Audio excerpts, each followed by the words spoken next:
What's up, guys? It's Richie here with Stat Frank Football. This is your NFL Week 10. A lot of really interesting matchups for wild card and playoff implications in them. First, starting off with Thursday night, the Chargers fighting back. They're 4-5. Raiders are 4-4, both trying to get a wild card spot. The Chargers coming off a nice big victory over Green Bay, 26-11. Rivers 294 passing. Williams had 3 catches for 111 yards and ran for 159. Defense had 3 sacks and held Green Bay to 184 total yards of offense. They held Rodgers to 161 passing yards, which is the 5th lowest in his history playing a full game. Their defense played great, offense played great. Raiders coming off a big win themselves, 31-24 over Detroit. Derek Carr, 289 passing, 2 touchdowns.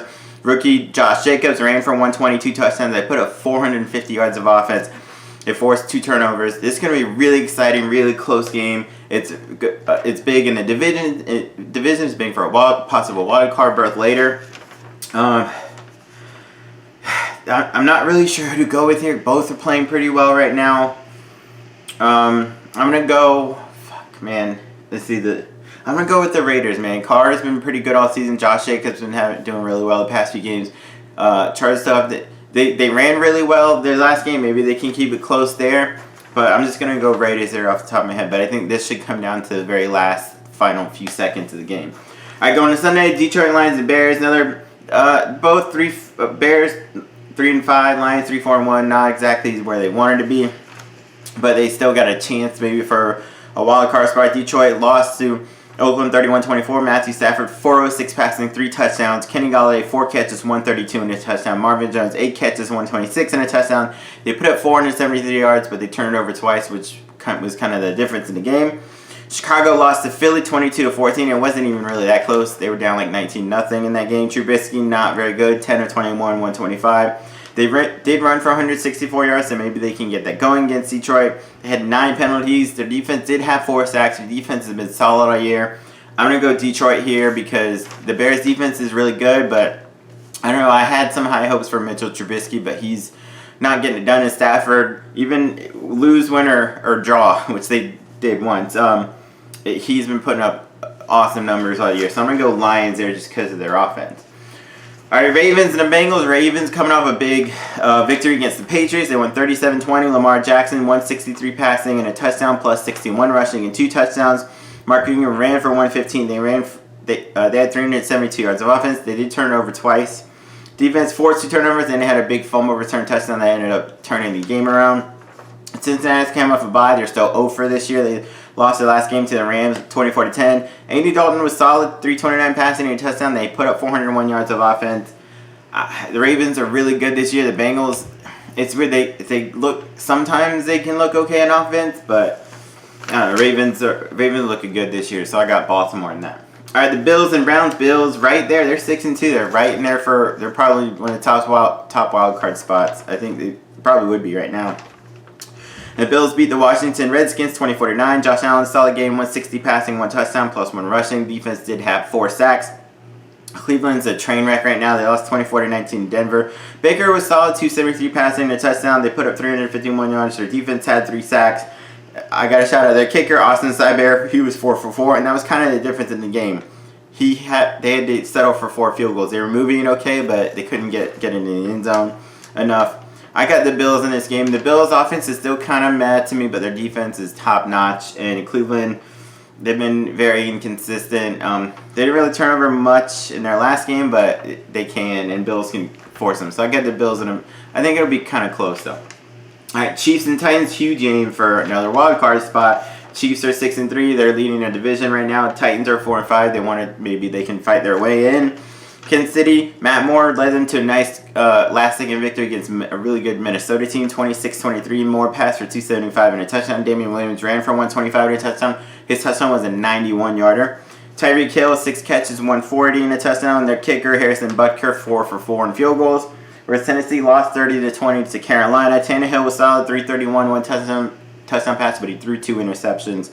They put up 431 yards, so they moved it, but they turned it over 3 times, and that was kind of the difference in the game. Defense had 3 sacks. I'm going to go KC here. Mahomes may be back, but Moore seems to be playing pretty well. Tennessee, Tannehill's doing okay, but they're just sort of a little too inconsistent. I think KC should be able to pull it out, but that'll be a good game. All right, the Falcons and the Saints. The Falcons coming off a bye. Their last game was the 27-20 loss to Seattle, but they were actually down 24-0 at halftime, so it was pretty much over by then. Matt Schaub came in because Matt Ryan got hurt. He passed for 460 yards, a touchdown, a pick. Julio Jones 10 catches, 152 yards.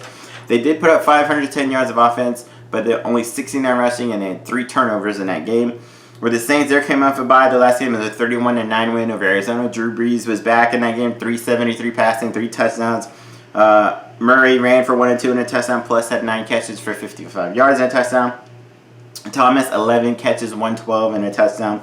Defense had 4 sacks and only had 237 yards. I think Matt Ryan might be back for this game, so I mean Falcons can always put up points with Ryan or Schaub in there. But it's Breeze and the Saints are looking like a Super Bowl contender. So I'm going to say Saints in a shootout. And the Giants and the Jets. New York. Both teams. Giants, though, coming off a 37-18 loss to Dallas. Daniel Jones looked okay. 210 passing, 1 touchdown, 1 pick, plus 54 rushing. They had 3 turnovers in that game. Defense forced 2. The Jets, they lost to Miami. Miami's first win of the year. Lost 26-18. And it wasn't even that close. Sam Darnold, 260 passing, 1 touchdown, 1 pick. Defense had 4 sacks, but they had 10 penalties in that game. I think the Giants got this. Giants have been competitive all year long. Jets have just looked like shit. I tweeted it months ago when they went back to their old uniforms. The uniforms they had in the 90s when they were terrible. Yeah, fuck that. All right, Cardinals and the Bucks. Possible shootout here. Both offenses are good. Both defenses meh. Arizona lost a really good close game to San Francisco, 28-25. They lost. Kyler Murray, 241 passing, 2 touchdowns, plus 34. Kenyon Drake just got over there from Miami, I think it was. 110 rushing and a touchdown. They put up 357 yards, but they had 9 penalties, so they got to shore that up. So they kept it close to Seattle. They lost in overtime, 40-34. Winston, 335 passing, 2 touchdowns. Mike Evans went off, 12 catches, 180 yards, and a touchdown. Defense did have 3 sacks, but they had 11 penalties there. I'm just gonna. Winston is so inconsistent, but I'm gonna go to the Bucks. It's a home game. Arizona's got to travel. Kyler Murray's looking really good, but I think we'll finally get it just enough. We'll have our offense is pretty decent enough. I think our defense will just do enough to win that game. All right, Dolphins and Colts. Dolphins got their first win of the year over the Jets, 26-18. Ryan Fitzpatrick, 288 passing, 3 touchdowns. They only ran for 50 yards, so they got to fix that. They had 3 sacks and a safety in that game. Indianapolis, they come off a close loss to Pittsburgh. Jacoby Brissett was hurt in the game, but Brian Hoyer came in and passed for 168 yards and 3 touchdown passes and a 26-24 loss to Pittsburgh. Brissett is hurt, but they're optimistic that he should be able to play against Miami. But even if not, Brian Hoyer looked really good in relief. They turned over 3 times. That was a big loss there. The Colts they're trying for a playoff spot as well. They're 5-3. I think they're 1 game behind Tennessee, or not Tennessee, the Texans, if I'm not mistaken. So they want to keep pace. I do think the Colts turn it around no matter who's the quarterback. I think they should be able to beat the Dolphins. All right, Panthers and Packers. Huge game in the NFC. Panthers 5-3, right there for a wild card. Packers are leading their division 7-2. I think they're a game above Minnesota. Panthers coming off a 30-20 win over Tennessee. Kyle Allen doing really well in relief of Cam Newton. 232 passing, 2 touchdowns. Christian McCaffrey having an MVP year. Ran for 146 and 2 touchdowns and had 1 receiving touchdown. DJ Moore, 7 catches, 101. Defense had 4 sacks and forced 3 turnovers in that game. Green Bay's coming off a 26-11 loss to the Chargers. Rodgers only won 61 passing and a touchdown. It's 5th lowest in his career when he's played a full game. I think the Packers bounce back. I think this will be a pretty good game, but I believe in Rodgers. I think the Packers bounce back, and I think they will get that win. All right, another big one for both sides. The Rams and the Steelers. Rams are 5-3. They're a couple games, I think, behind Seattle. They're trying for a wild card start. The Steelers fought their way back. They started 1-4. Now they're 4-4. They're right in the thick of the playoff run. The Rams coming off a bye. Their last game was a 24-10 win over Cincinnati. Jared Goff, 372 passing, 2 touchdowns. Cooper Kupp, 7 catches for 220 receiving yards and a touchdown. Defense had 5 sacks. They did have 9 penalties. They got to clean out because they got to go into Pittsburgh. Tough place to play, always is, and especially right now with Steelers playing well. Mason Rudolph, I mentioned it a year ago when he was drafted, he might be the heir apparent to Roethlisberger. Out of the draft last year, I believe Mason Rudolph may have the best long-term career. He's in a really good, stable situation, stable organization in Pittsburgh, even over the first-round picks, and Mason was a second or third rounder. Pittsburgh beat Indianapolis, a good team, 26-24. Mason Rudolph, 191 passing, 1 touchdown, 1 pick. Chris Boswell, 4 for 4. Defense had 5 sacks, 3 turnovers, and Minkah Fitzpatrick had a pick 6 in that game.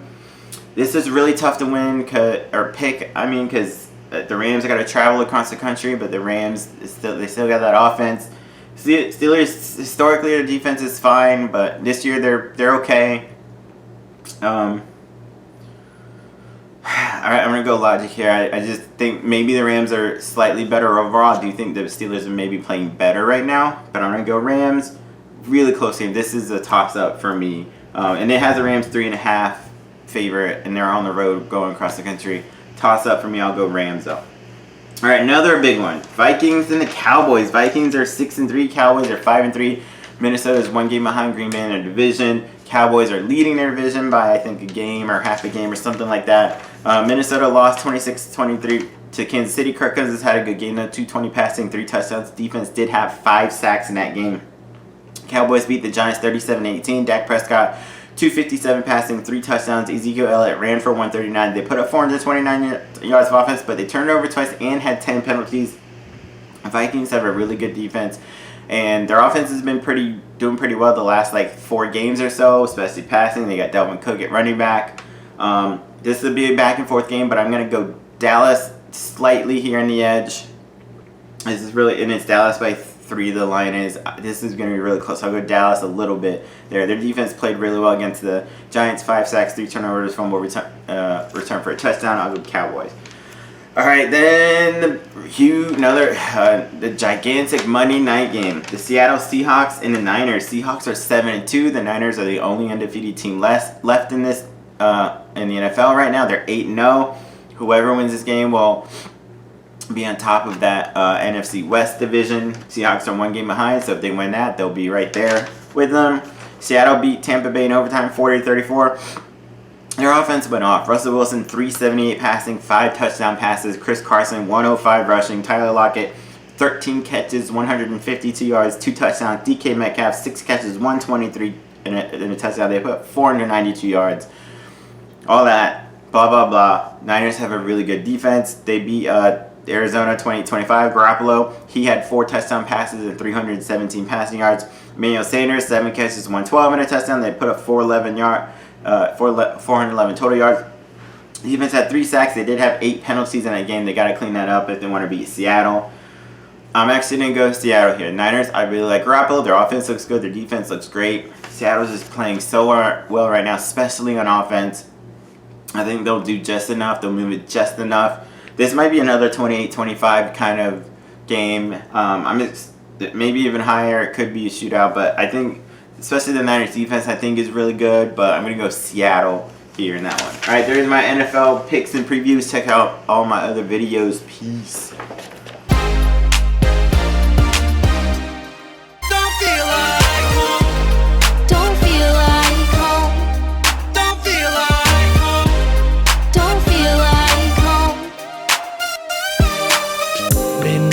Lost all hope and wake up, try to find my focus. Meet someone new, but the walls ain't broken. It's a never-ending circle I'm in.